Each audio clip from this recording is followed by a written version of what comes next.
Hi, good morning. My name is Joshitira. Today I'm going to talk about hypertension. I'm currently studying the course of Bachelor's in Science of Pharmacology, and my lecturer's name is Prof. Dr. Saminathan. Let's move on. Hypertension is the most common cardiovascular disease. It is an elevated arterial pressure causes pathological changes in the vascularity and hypertrophy of the left ventricle. Hypertension is defined conventionally as a sustained increase in blood pressure, which is 140/90 mmHg. This is the difference between normal heart and hypertension heart. In the normal, blood flows easily through vessels, whereas in high blood pressure of a heart, blood may not flow easily through the vessels. Blood pressure is the pressure exerted on the vessels that carry arterial oxygenated blood throughout the body.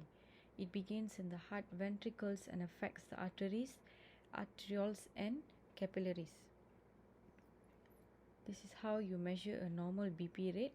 For normal person, is the systolic is 120 and diastolic is 80. Where prehypertension is 120 to 130, whereas diastolic is 80 to 89. Stage 1 hypertension is 140 to 150, diastolic is 90 to 99. And then stage 2, the systolic is above 160 and the diastolic is above 100. Let's move on to the BP formula. Blood pressure depends on cardiac output and systemic vascular resistance, which is SVR. So how you measure BP is cardiac output times the systemic vascular resistance. The cardiac output depends on heart rate and stroke volume. Next, the pathophysiology of hypertension, where it first involves genetic influences plus environmental factors.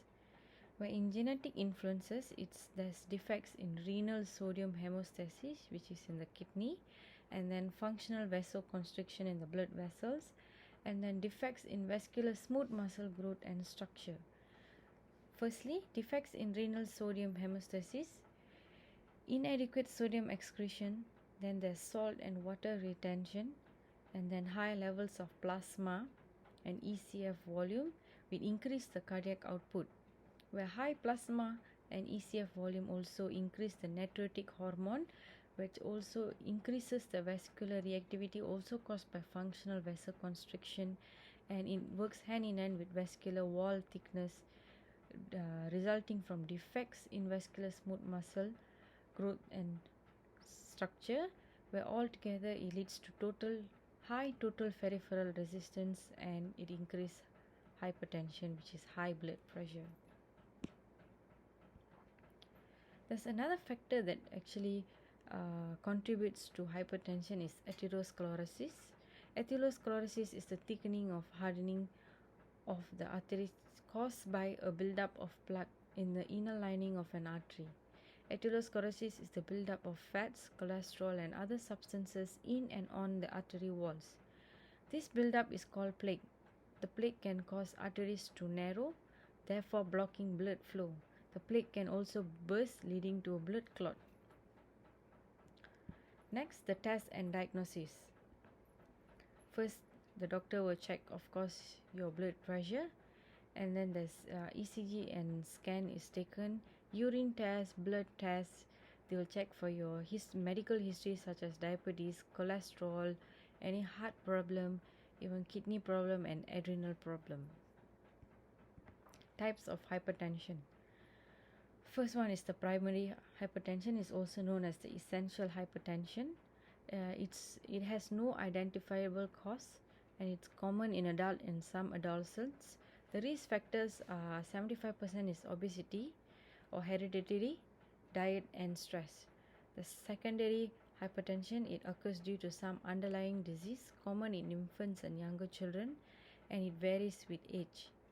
The third most common hypertension is white coat hypertension. It happens when patients with BP level above 95th percentile in physician's office is normotensive outside. It means Some patient would, they will be rushingly coming to the hospital due to their transportation, or they might longer transportation hours. It will show that the BP is high, but actually the BP is low. Let's move on to stages of hypertension. Normal one, like I said just now, there's less than 120, then diastolic is less than 80, elevated is 120 to 129, and then diastolic is less than 80. Then stage 1, then stage 2, then we move on to the last stage where hypertensive crisis, which is systolic higher than 180 and diastolic is higher than 120. This you may consult the doctor immediately. The risk factors involving in hypertension. Firstly is age. About age 45 or through early middle age is more common in men, whereas women is more likely to develop high blood pressure after the age of 65. Secondly, the most highest level contributing the risk factor is obesity. The more weight, the more blood you need to supply oxygen and nutrients to the tissue. As the volume of the blood circulated through the blood vessels increases, so does the pressure on the artery walls increases. Thirdly, people who are physically inactive. Inactive people tend to have higher heart rates, which makes the heart harder to work with contractions and strong force on the arteries. So lack of physical activity also increases the risk of being overweight. Fourthly, the most common risk factors, which is high salt, which is sodium intake. Salt can cause your body to retain fluid, which increases the blood pressure. Fifthly, too little potassium in diet. Potassium helps balance the amount of sodium in cells. If you don't get enough, it may accumulate too much of sodium in blood. And then too little vitamin D in diet. Vitamin D affects an enzyme produced by kidneys that affect blood pressure. Tobacco, which is also most common, it immediately raises blood pressure temporarily, but the chemicals in it can damage the lining of artery walls, causing the arteries to narrow, therefore increasing the blood pressure. Lastly, high alcohol intake. Alcohol damages the heart and therefore it increases the blood pressure as well. Signs and symptoms of hypertension. Firstly, you may feel dizziness, fainting, irregular heartbeat, which is tachycardia or bradycardia. When you check this low blood pressure testing, and then you always feel fatigue, you always feel tired, and sometimes it may cause vomiting, nausea. Complication associated with hypertension. Firstly, heart attack or stroke. High blood pressure can cause hardening and thickening of the arteries, atherosclerosis. I showed just now the accumulated fats in the blood vessels, which can lead to a heart attack, stroke, or other complications. Aneurysm. It causes blood vessels to weaken and bulge, forming an aneurysm. It is life-threatening if it ruptures because it causes blood clots. Heart failure. To pump blood against the higher pressures in vessels, heart muscles thickens, leading to heart failure. Weakened and narrow blood vessels in kidney. This can prevent these organs from functioning normally. Thickened, narrow or torn blood vessels in the eyes, resulting vision loss. Let's move on to the preventive factors. Firstly, you reduce salt to less than 5 grams daily in your food intake. Eat more fruits and vegetables regularly. Avoid saturated fats and trans fats. Avoid tobacco. Reduce your alcohol intake, and especially be physically active every day. These are the diet plan if you have hypertension, or to prevent hypertension. Grains 6 to 8 servings per day. Fresh fruits and vegetables 4 to 5 servings per day. Low fat dairy, you always consume low fat, which is 2 to 3 servings per day. Fats and sweet, please limit it as much as possible. Lean protein 6 or less servings per day. Legumes and nuts or seeds 4 to 5 servings per week. Let's go to the non-pharmacological treatment of hypertension. Non-pharmacological treatment approaches to the treatment of hypertension may be sufficient in patients with modestly evaluated blood pressure.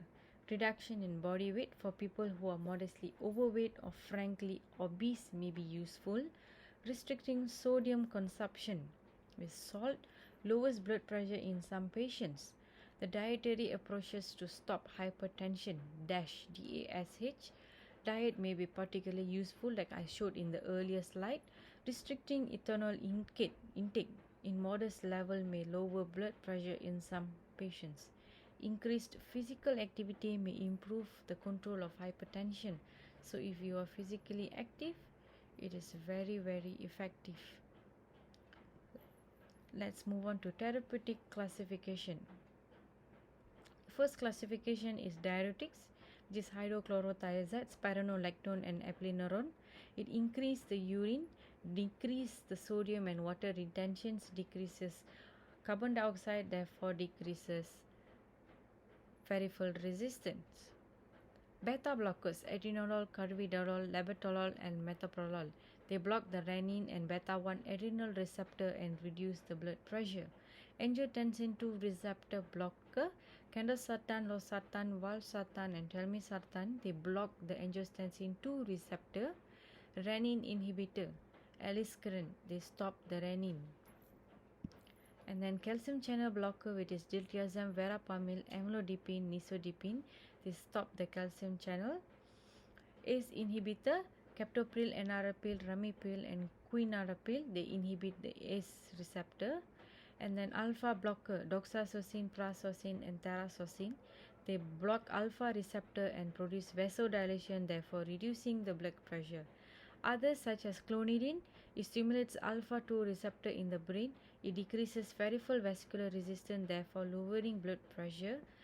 Hydralazine is a direct acting smooth muscle relaxant, and minoxidil, it relaxes the vascular smooth muscle, therefore it all reduces